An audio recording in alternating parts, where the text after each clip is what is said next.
Marcus Chun had been an accountant for 15 years. He worked for Taraman Corporation on Kepler 442b, a mining station floating in the dark between stars.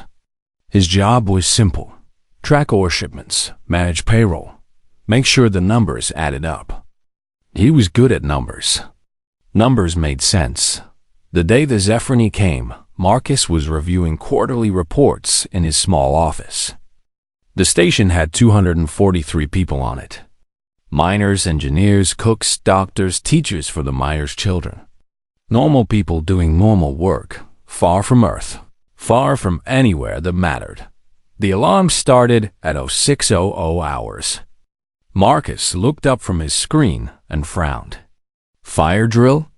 No, those were scheduled for Thursdays. This was Tuesday. The alarm kept screaming. Then the lights went red. Captain Rodriguez's voice came over the speakers, tight with fear. This is not a drill. Hostile forces have boarded the station. All personnel evacuate to escape pods immediately. This is not a drill. Marcus stood up. His hands were shaking. He'd never been in danger before. The most exciting thing in his life was finding a 2% error in a supplier's invoice. He moved toward the door, then stopped. The escape pods were on the lower levels. He was on level 9. Between him and safety were 4 levels of corridors and junctions. And the Zephyrini were already inside. Marcus sat back down. His hands stopped shaking. He opened his computer and pulled up the station schematics. He'd reviewed these 1,000 times for safety compliance reports. He knew every corridor, every vent, every emergency system.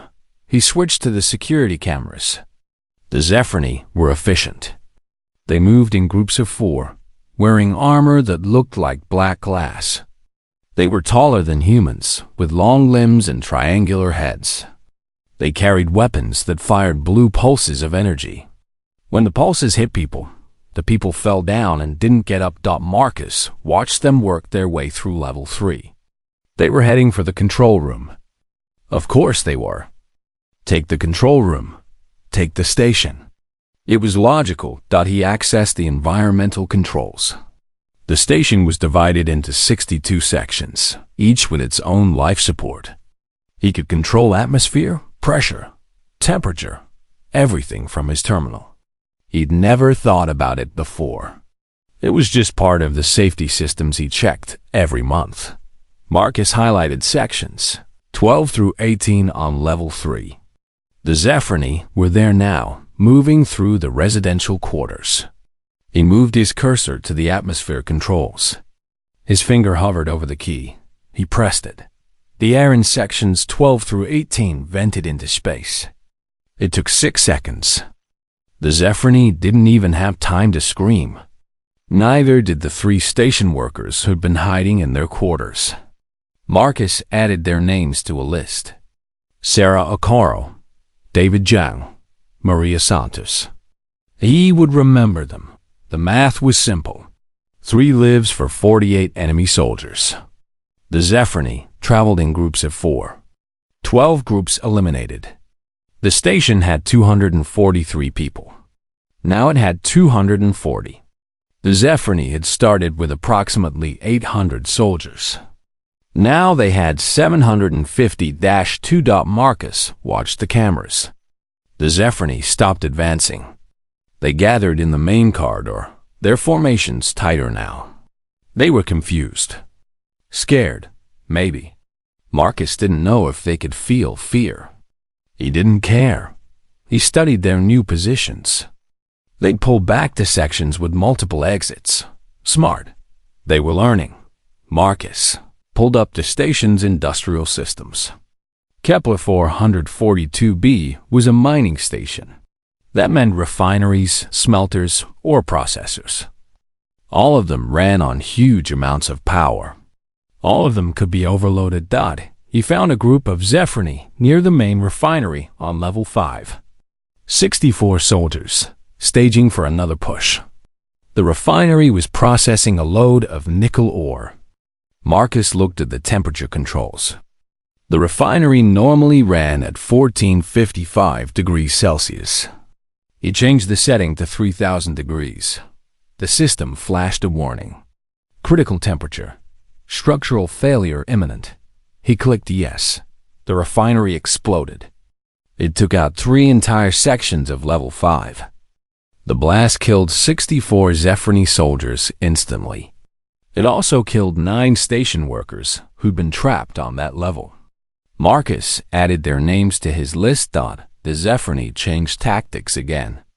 They split into smaller groups, 2 soldiers each. They moved faster, checking every corner, every vent. They were adapting. Marcus adapted too. He spent 3 days hunting them. He used the recycling systems to pump pure nitrogen into corridors, replacing oxygen so quietly the Zephyrni didn't notice until they collapsed. He reprogrammed maintenance drones to explode when scanned. He sealed blast doors on groups of soldiers, then either vented the atmosphere or turned on the fire suppression systems that used halon gas. The Zephyrni tried to reach him. They found his office on day 2. But Marcus wasn't there anymore. He'd moved to a maintenance closet on level 7, accessing the systems through a hardline connection. He ate protein bars and drank recycled water. He didn't sleep. By day 3, there were 73 Zephyrni left. Marcus had counted. His list had grown to 46 names. 46 people he'd killed to save the rest. The math still worked. 46 for 727 enemy soldiers. On the morning of day 4, Earth forces arrived. They found a station that looked like a war zone. Sections vented to space. Levels burned out. Bodies floating in corridors. They found Marcus in his maintenance closet, still watching the cameras. His eyes were red. He hadn't blinked much in 72 hours. When the soldiers tried to move him, he held up one hand. "Wait," he said. "There are still 5 of them in Section 34. I was about to vent it."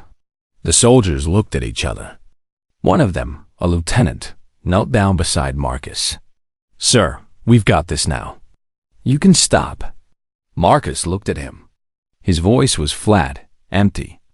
"I killed 46 people. Station personnel. To stop them." He pointed at the screen. The math worked. "We survived." The lieutenant nodded slowly. "Yes, sir." The math worked. Marcus finally stood up. His legs were stiff. He'd been sitting for 3 days. As they led him to the rescue ship, he looked back at the station. Just numbers, he thought.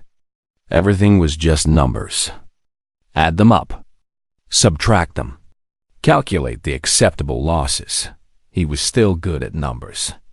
Numbers still made sense, even when they were people. The Zephyrni reached Earth 6 weeks after Kepler 4.42b. They'd expected quick victory at the mining station. Instead, they'd lost 800 soldiers to one accountant with access to environmental controls. They were angry now. Angry species made mistakes, but they also fought harder. Sarah Mitchell was grading chemistry tests when the news came through. Zephyrni ships had entered Earth's atmosphere. Landing sites confirmed. Multiple locations across North America, Europe, Asia. The aliens wanted to take Earth cities, its centers of power and population. Sarah lived in Meadowbrook, Michigan. Population 8,312. It had one main street, 2 gas stations, a high school where she taught, and a lot of houses with big yards. Nothing special. Nothing worth invading, but the Zephyrni didn't see it that way. They saw humans. Soft targets. Easy to control.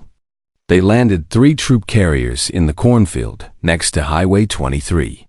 About 2 miles from Sarah's house. Sarah watched the news coverage with her 2 children, Emma and Jake, sitting beside her on the couch. Emma was 14. Jake was 11. They looked scared. "Mom," Emma said quietly, "what do we do?" Sarah looked at her daughter. Then she looked at the TV. Zephyrine soldiers were moving through the streets of Detroit, 40 miles away. The military was engaging them, but it would take time. Meadowbrook was small, unimportant.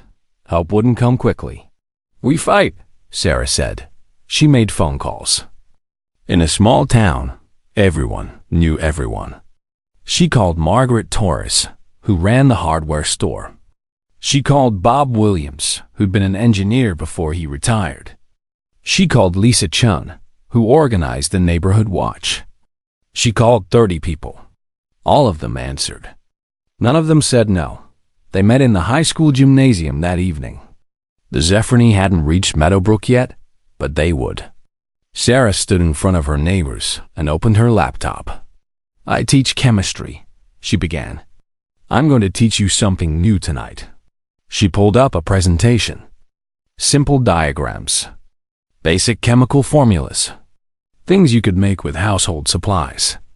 Cleaning products. Fertilizer. Fuel. Combined correctly, they became something else entirely. "This is ammonium nitrate," she said, pointing to the screen. "Mixed with fuel oil in the right ratio, it becomes an explosive. Bob, your farm has fertilizer. We'll need it. Margaret, your store has everything else." She clicked to the next slide. "This is a pressure cooker. Fill it with ball bearings and the right mixture, you have a fragmentation device. Everyone has pressure cookers. Everyone has nails or screws or anything metal." The room was silent. These were normal people. Teachers, shopkeepers, retirees. They'd never heard anyone. Sarah saw the doubt in their eyes. "I know what you're thinking," she said. "We're not soldiers. We're not killers." "You're right. We're not." She paused. "But they're coming anyway. And we have two choices. We can run and hope someone saves us. Or we can make them regret ever landing here." Bob Williams stood up. He was 70 years old, with white hair and calloused hands. "What do you need us to do, Sarah?" What followed was the strangest 3 days of Sarah's life. She taught chemistry classes in her garage. She showed 15 people how to build pipe bombs using instructions she found on the internet. She demonstrated how to wire a doorbell to a detonator. She explained which household chemicals created toxic gas when mixed. Lisa Chun organized the intelligence network. The neighborhood watch had always been active in Meadowbrook. Now it became something more. Every house became an observation post. Every cell phone became a communication device. They tracked Zephyrine movements through a shared spreadsheet, updating positions every 15 minutes. Margaret Torres turned her hardware store into an armory. They made caltrops from welded nails to puncture Zephyrine boots. They modified nail guns to fire without safety triggers. They filled spray bottles with drain cleaner and ammonia mixtures that created chlorine gas. The Zephyrine arrived on the third day. 200 soldiers moving information down Main Street. They expected civilians. Maybe some small resistance. Nothing serious. The first bomb went off at the corner of Main and Oak. It was Bob Williams' pressure cooker, filled with nails and black powder from shotgun shells. 3 Zephyrine died instantly.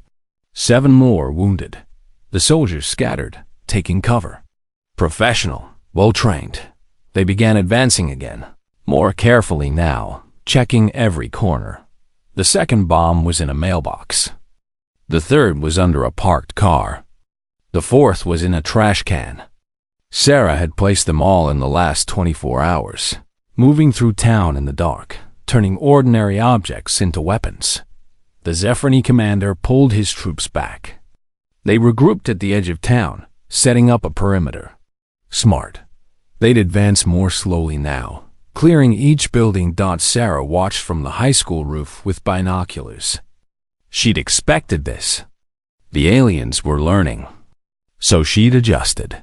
She turned every building in downtown Meadowbrook into a trap.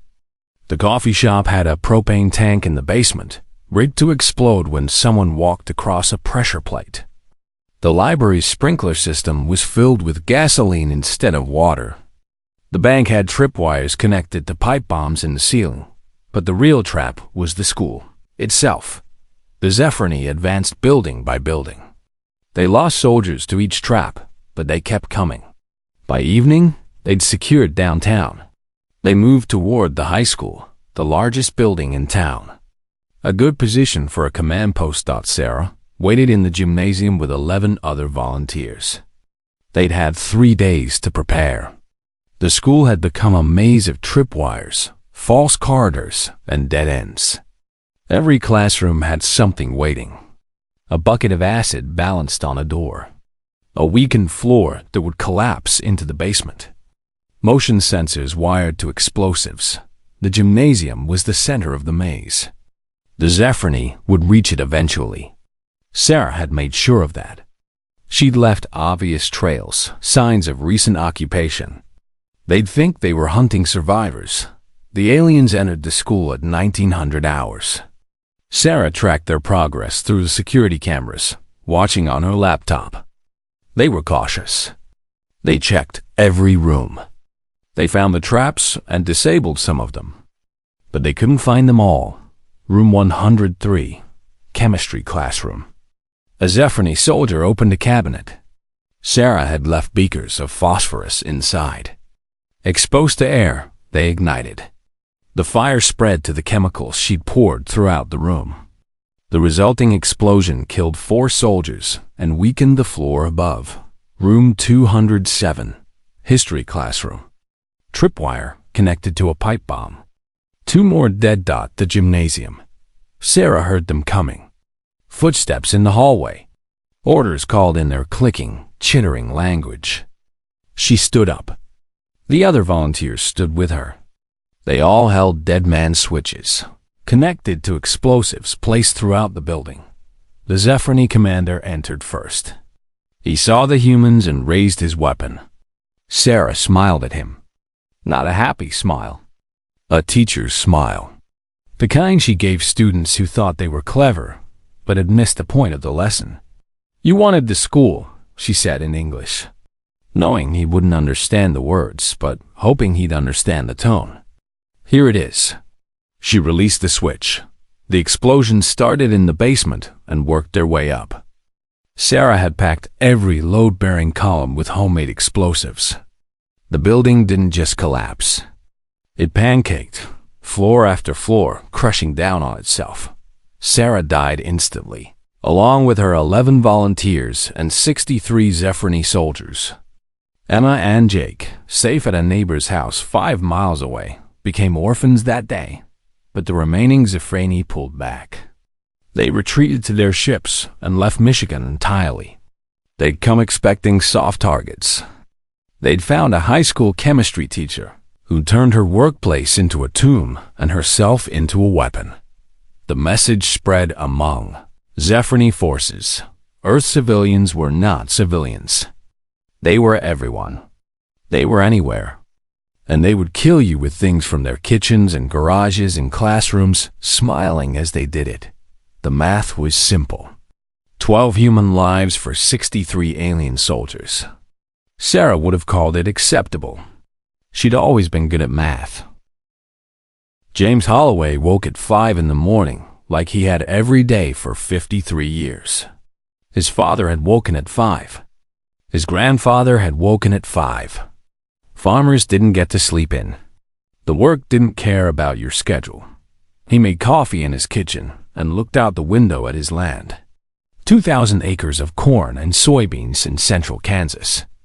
The news was playing on the radio. The Zephyrini were losing in the cities but winning in the strategy. They'd figured out that cities were death traps. Human civilians turned every building into a fortress, every street into a killing field. So the aliens had changed tactics. They were targeting food production now. Farms, agricultural centers, grain silos. The logic was simple. Starve the humans, break their will to fight. James sipped his coffee and listened to the reports. Zephyrini forces had hit farms in Iowa, Nebraska, South Dakota. Burning fields. destroying equipment, killing livestock. They were moving south toward Kansas. His wife Amy came into the kitchen. She was 51, with gray hair and hands that were permanently stained from garden work. "They're coming here," she said. "Not a question." "Probably," James agreed. "What do we do?" James looked at his coffee. He thought about his grandfather, who'd survived the Dust Bowl. He thought about his father, who'd fought corporate farming conglomerates for 40 years and somehow kept the farm independent. Always didn't run from problems.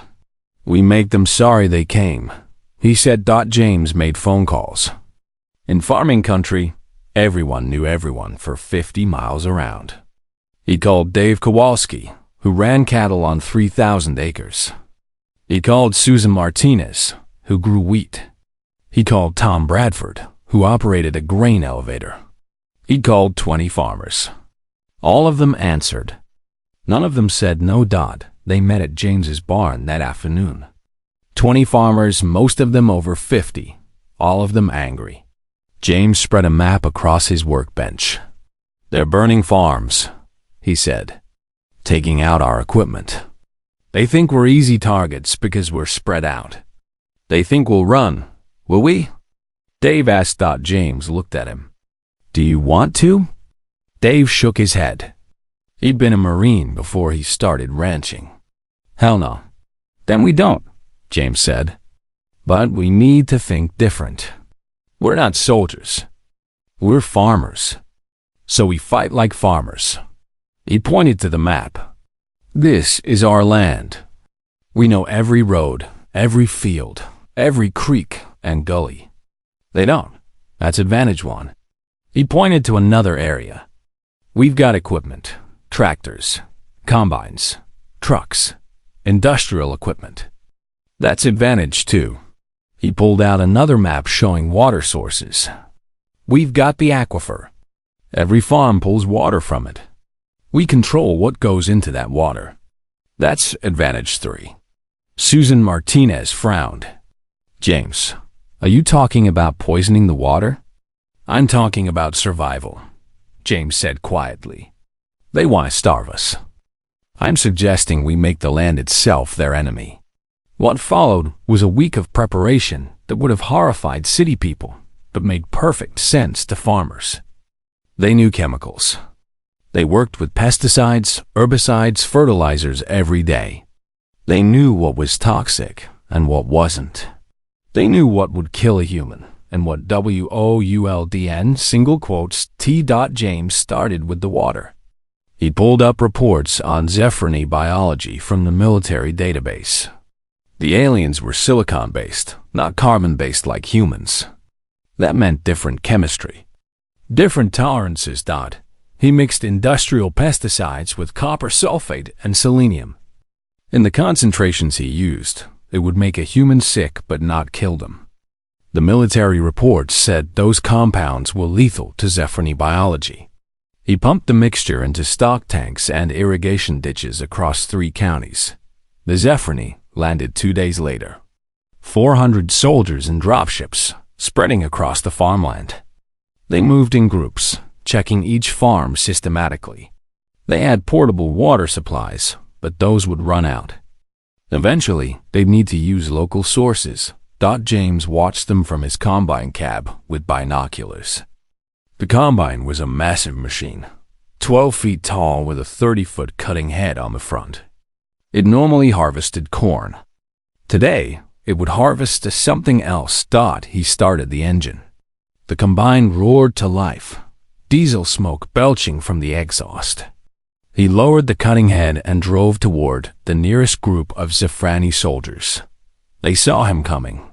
They raised their weapons. They fired. The energy pulses hit the combine's armored cab. James had spent 3 days welding steel plates to every surface. The shots scorched the metal but didn't penetrate. He kept driving. The Zephyr realized their mistake too late. They tried to scatter. The cutting head was designed to grab and shred corn stalks. It grabbed and shredded Zephyr just as efficiently. James drove through their position, the combine's mechanisms churning. When he emerged on the other side, 12 alien soldiers were dead. The radio crackled. Dave's voice. Northfield. Got a group of 20 moving toward the creek. I see them, Susan replied. I'm on it. Susan drove her sprayer truck, a vehicle designed to spray pesticides over fields. She'd modified it. Now it sprayed a mixture of diesel fuel and motor oil. She drove past the Zephyrine position, covering them in the flammable liquid. Then she fired a flare gun. The aliens burned. Tom Bradford used his grain elevator. It was a tower 60 feet tall, filled with corn. The Zephyrine took it as a strategic position, sending 40 soldiers to secure it. Tom waited until they were all inside. Then he opened the feed chutes. Grain dust is explosive. In confined spaces with the right concentration, it's as deadly as dynamized TNT. Tom had rigged the elevator with road flares. The explosion could be seen from 15 miles away. The battle lasted 3 days. The farmers used every advantage they had. They drove tractors rigged with explosives into Zephyrine formations. They booby-trapped silos and barns. They used hunting rifles to pick off stragglers from a quarter-mile away. Distances the aliens couldn't match with their energy weapons. They poisoned every water source within 50 miles. The Zephyrine started dropping from something the human military would later identify as heavy metal toxicity. The aliens would drink from a creek and be dead within hours. Their silicon-based biology unable to process the chemical load. But the most effective weapon was the land itself. The farmers had grown up on this soil. They knew where the ground was soft enough to bog down vehicles. They knew where the old wells were, covered with rotting boards that would collapse under weight. They knew where flash floods could trap an enemy in a gully. They led the Zephyrine into every trap the land offered.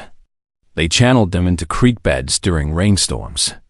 They lured them onto fields where the irrigation had turned the soil to mud.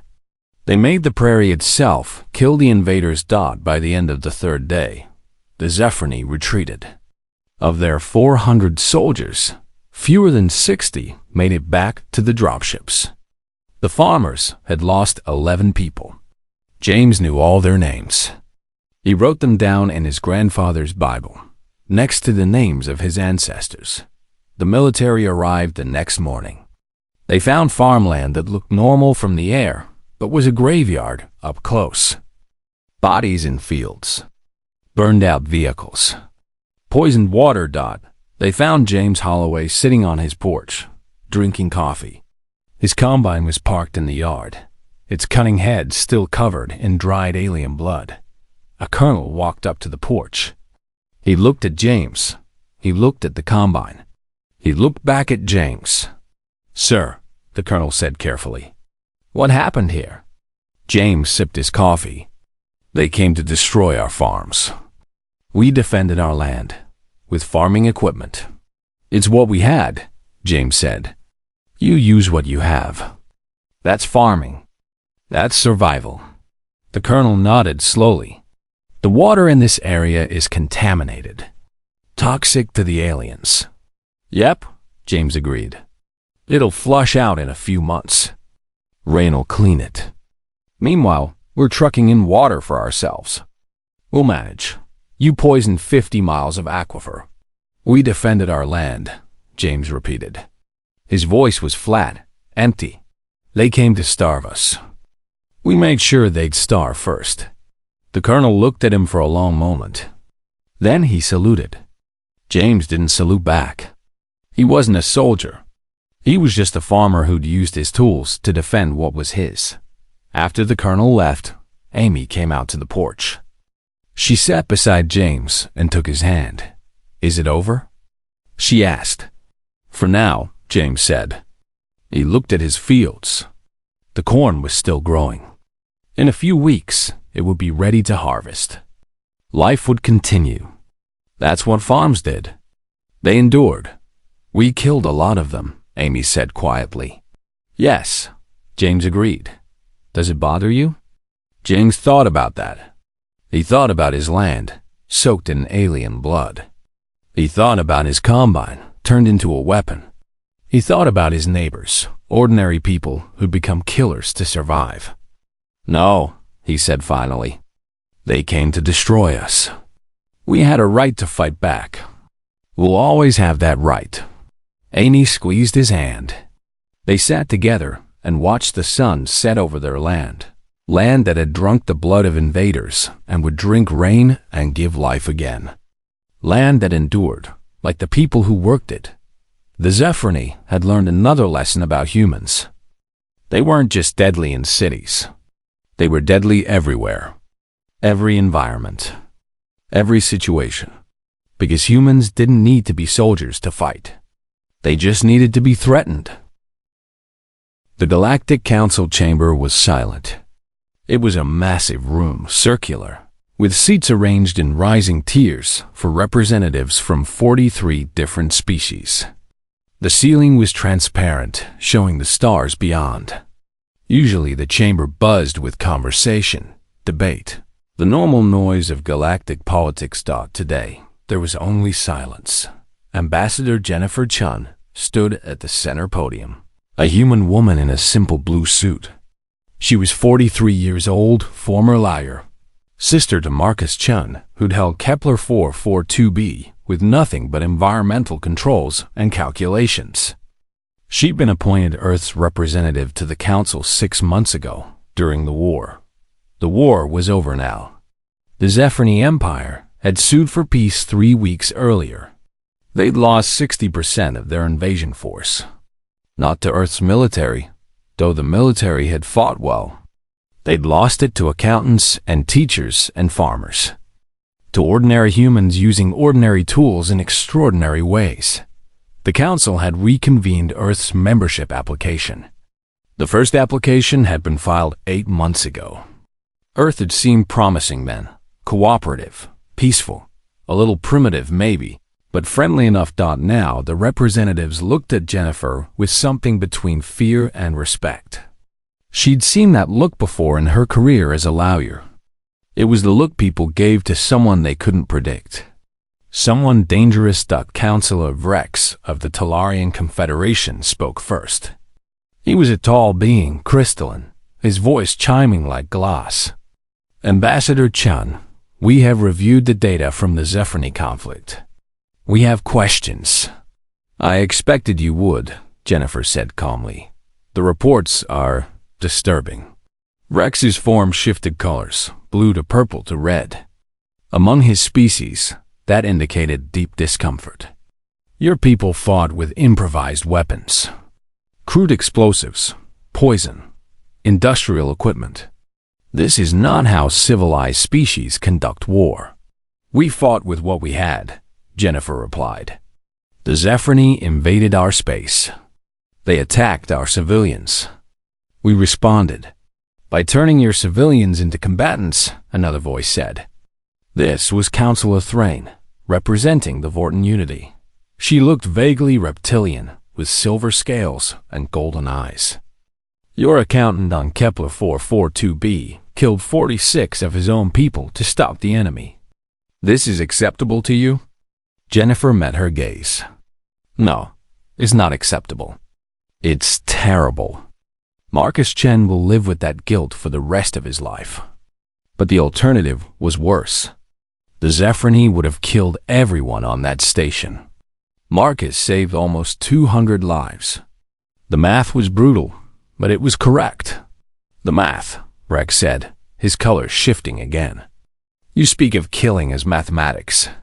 "All war is mathematics," Jennifer said quietly. "You know this. Every species that's ever fought a war knows this.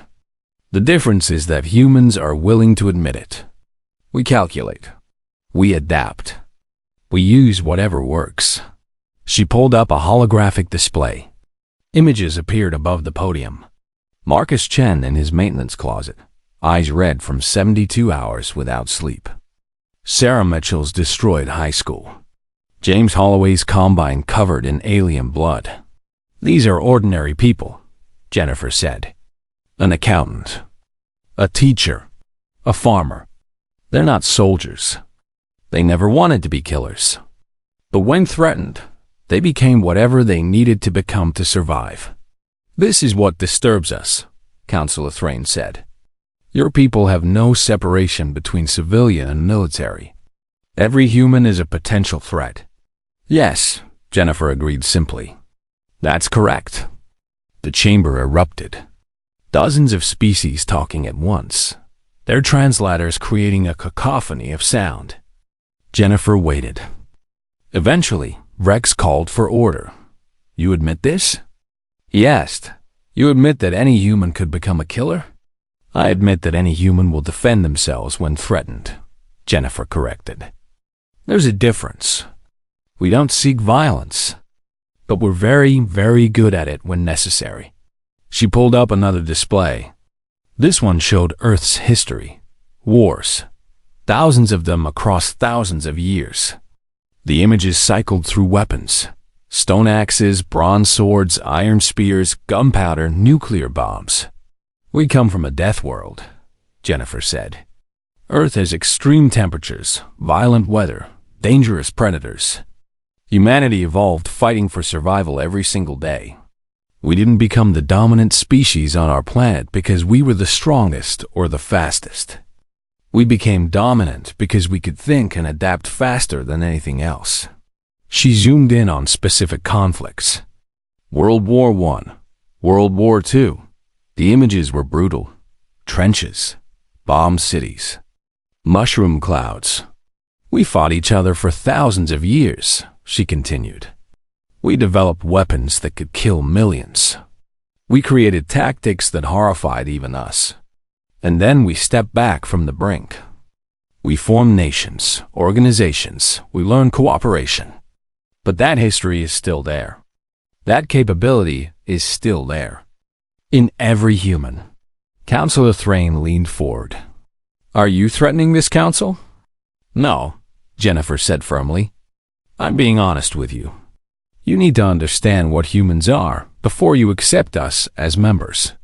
We're not a warrior species. We don't glorify violence.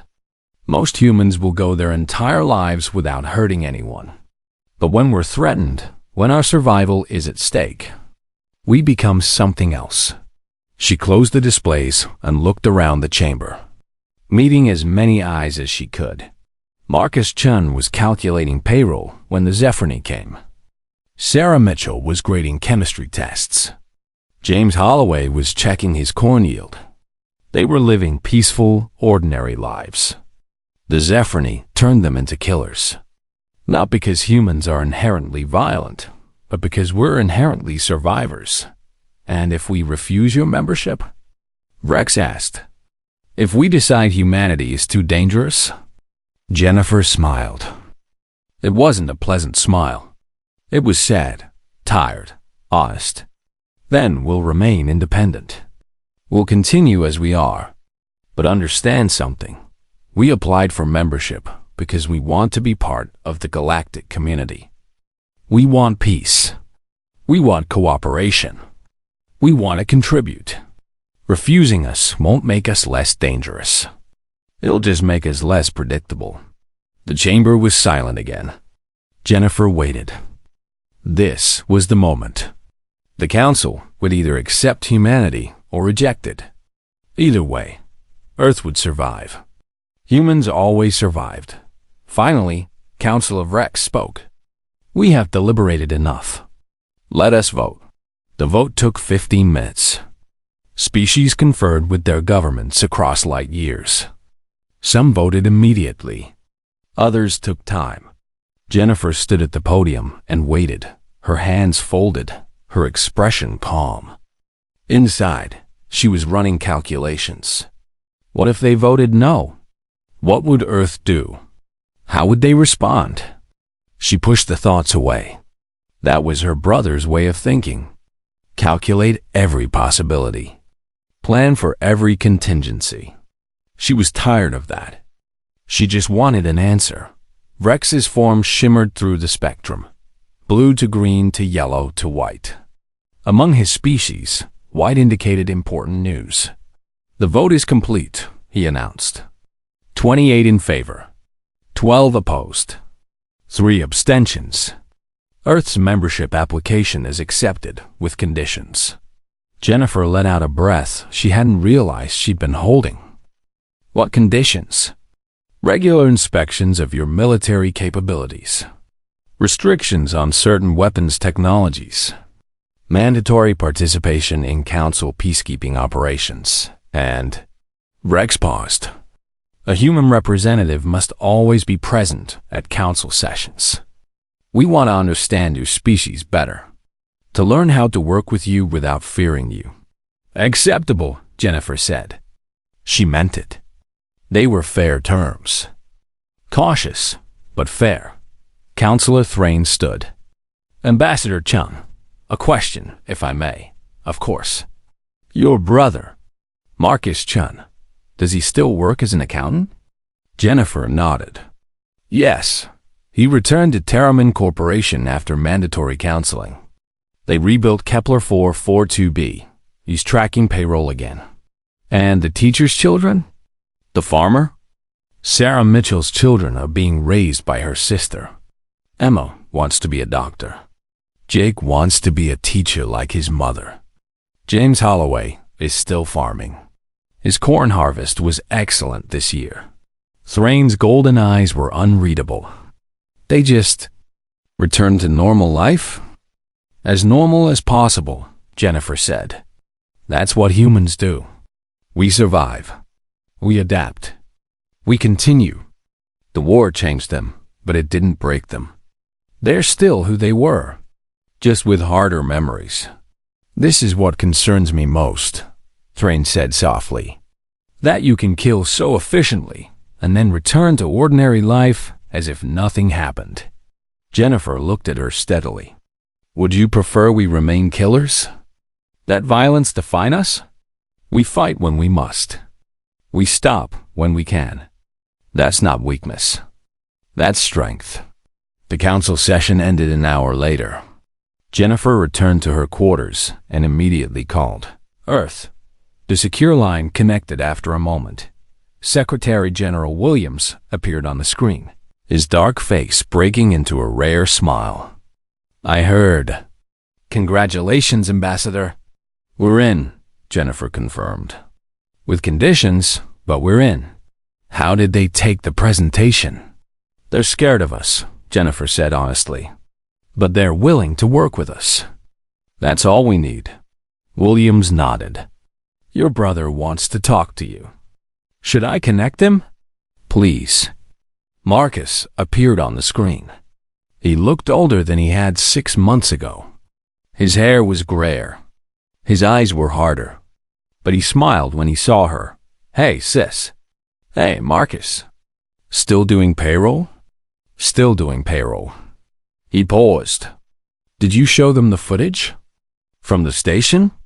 I showed them everything. They needed to see what we're capable of. And they accepted us anyway? Jennifer smiled. They accepted us because